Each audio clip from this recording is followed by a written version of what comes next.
साहब 2024 में आने वाला खतरा मुस्लिमों पे नहीं बल्कि हिंदुओं को भी, हिंदुओं के ओबीसी,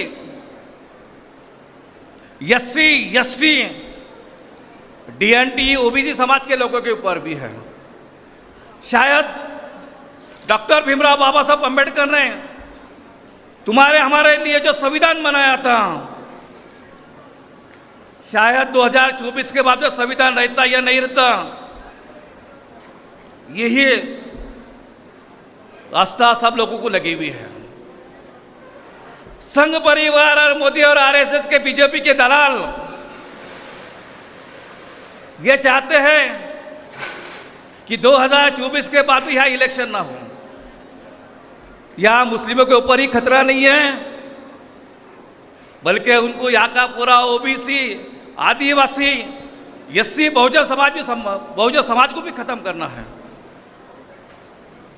साहब मैं तो ये चाहता हूं कि हमारे एसडी पैकेज एक छोटा सा कस्बे का बंदा भी दिल में ये जुनून लेके निकले हुआ है कि चाहे कुछ भी हो जाए, मगर आने वाले 2024 के इलेक्शन में ये फिरका परस्त ताकतों को, ये मनुवादी ताकतों को सत्ता में आने नहीं देना है। इसके लिए एक भाईचारा कायम करना है। भाईचारा कायम करने के लिए तुम्हारे ऊपर बहुत बड़ी जवाबदारी है। आज ये बीजेपी के, आरएसएस के लोग मुसलमानों को खुली अल्फाजों में मुसलमानों के खिलाफ नफरत का बीज बोते हैं, मगर आज देखे जाए तो आरएसएस के, बीजेपी के जितने भी बड़े बड़े नेता हैं, उनकी बच्चियां मुसलमानों के घर में हैं। उनको मुसलमानों से नफरत नहीं है। ये देखिए जितने भी बीप कंपनियां इंडिया के अंदर, जितनी भी बीप कंपनियां हैं, उसमें से आधी से ज़्यादा कंपनियां आरएसएस के लोगों की हैं, कि जो मुसलमानों के नाम पे अरबी नामों से उनका बीप का मटन और कंट्री में जाता है, मुस्लिम कंट्री में जाता है। मगर यह जो हिंदुस्तान में, ये जो भारत में, क्या गाय के ऊपर बंदी लगाते हैं, सब गाय के ऊपर गोश हत्या बंदी लगाए, तो ये जानवर जाते का है। अगर आप ये देखेंगे तो इसके लिए तुम्हें हमें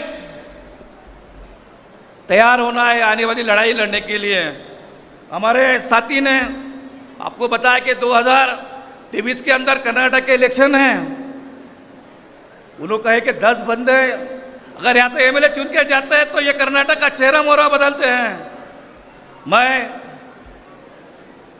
अपने सभी साथियों से गुजारिश करना चाहता हूँ कि ज़्यादा से ज़्यादा संख्या में एसडीपीआई के सभासद बनाने के ऊपर पहले ख्याल कीजिए।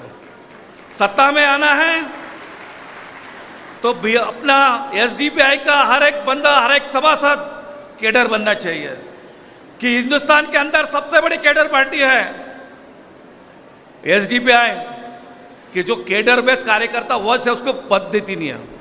इसके लिए मैं सबको बोलना चाहता हूँ कि भाई मैं अपने सारे बंदों के लिए एक शेर बोलना चाहता हूँ।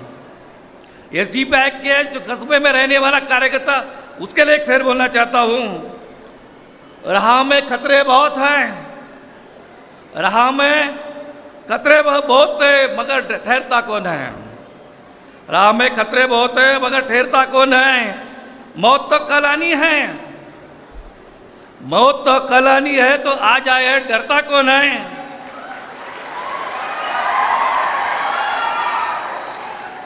तेरे लश्कर के मुकाबिल अकेला हूं, मगर जंग मैदान में होगी देखता मरता कौन है। जिंदाबाद जिंदाबाद।